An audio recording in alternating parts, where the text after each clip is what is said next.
nanti dibaca lagi ya. Kita diingatkan di dalam surat Al-Imran ayat 14 bahwa karena apa? Karena nanti makna bahagia dengan makna senang itu berbeda. Nah, ini Allah berfirman di dalam surat Al-Imran ini, zuyyina linnasi, dijadikan, zuyyina indah, linnasi apa itu? Pada manusia. Apa? Hubbus syahwat, kecintaan itu pada ini ya, apa-apa yang dia inginkan. Syahwat itu keinginan ya, kesenangan gitu ya, apa-apa yang diinginkan, disenangi oleh manusia. Gitu ya. Apa itu? Minan nisa, jadi pada para wanita. Berarti nanti ini tinggal nanti mengarahkan pandangannya itu kemana, kesenangannya. Misalkan kalau laki-laki berarti arah pandangannya kan kesenangannya pada wanita, tapi sekarang zamannya berubah. Kalau wong lanang iso seneng karo wong lanang. Alhamdulillah itu masyaallah gitu. Sungguh aneh. Nah, ini. Padahal yang namanya di dunia perkewanan itu kalau ada gejolak itu ya dia hanya maunya dengan lawan jenisnya. Iya. Hewan aja begitu ya. Tapi manusia ini gitu. Padahal Allah sudah mengatakan ya ini apa yang disenangi nanti pandangannya kalau pada laki-laki berarti pada wanita kemudian pada laki-laki dan sebaliknya. Gitu. Berarti apa? Misalkan dia berkeluarga gitu ya, berkeluarga seneng kan, bahagia. Apakah yang jomblo juga tidak bahagia? Kan belum tentu. Nah, iya kan belum tentu. Yang jomblo lihat yang sudah menikah, wah senangnya ya menikah punya pasangan gitu ya, bahagia gitu ya. Tapi belum tentu juga yang sudah menikah lihat yang jomblo ya enak single ra ora kakean butuhan. Ini ya nggak bisa begitu ya. Makanya itu jadi single pengen terus kemudian apalagi walbanin anak-anak, iya kan. Jadi tadi ya berupa kesenangan berupa pada perempuan nisa, kemudian banin yaitu kepada anak-anak. Orang yang berumah tangga sudah lama nggak punya anak, terus kemudian ada yang sudah punya anak, yang nggak punya anak, apakah kemudian apakah yang nggak punya anak lebih bahagia daripada yang punya anak? Kan enggak juga, ya kan?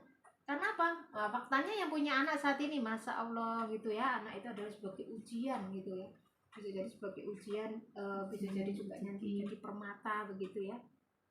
Itu punya anak tapi anak uangnya ditoto gitu ya. Apalagi sekarang ini dunia gadget ini menyerang anak-anak. Jadi ya Allah, orang tua itu dikandani, dinasihati, masya Allah kok aneh gitu ya. Lah ini ketika nanti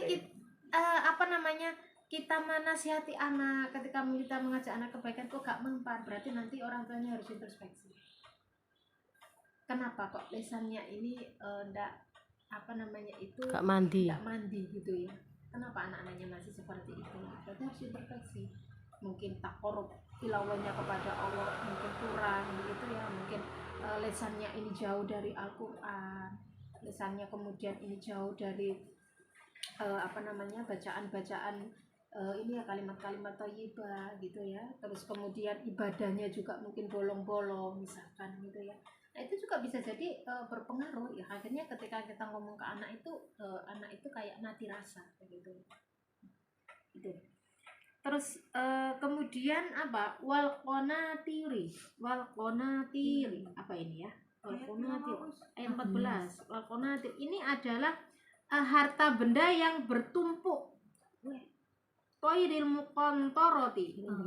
Apa harta benda yang bertumpuk? Apa itu? Minad dahabi, baik itu berupa dahab yaitu emas, wal fiddah itu perak. Baik berupa emas atau perak gitu ya. Jadi manusia itu seneng gitu loh ya, punya harta banyak, punya emas, apalagi punya emas lantakan begitu ya, antam gitu ya, punya uang gitu ya, seneng gitu ya, manusia itu seneng. Terus kalau kita melihat apakah orang yang tidak punya harta itu kemudian mereka tidak bahagia? Kan ada juga. Nah gitu ya, contohnya itu siapa? Misalkan apakah ya hartanya banyak terus kemudian dia juga bahagia? Nah, ini kan nanti pertanyaan letak di bahagia itu di mana? Kalau kita lihat Utsman bin Affan, ya tahu ya sahabat Nabi, kayaknya pengen miskin loh, nggak bisa-bisa ya Utsman bin Affan itu, masya Allah, nggak bisa. Nah, itu beliau apa yang kemudian dia lakukan dengan hartanya? Apakah kemudian dia senang harta itu dinikmati sendiri, terus kemudian nggak peduli dengan saudara yang lainnya, kan enggak. Tapi yang dilakukan oleh sahabat Nabi Utsman ini, beliau infakkan seluruh harta kekayaannya itu di jalan Allah. Untuk apa? Mendanai jihad fisabilillah.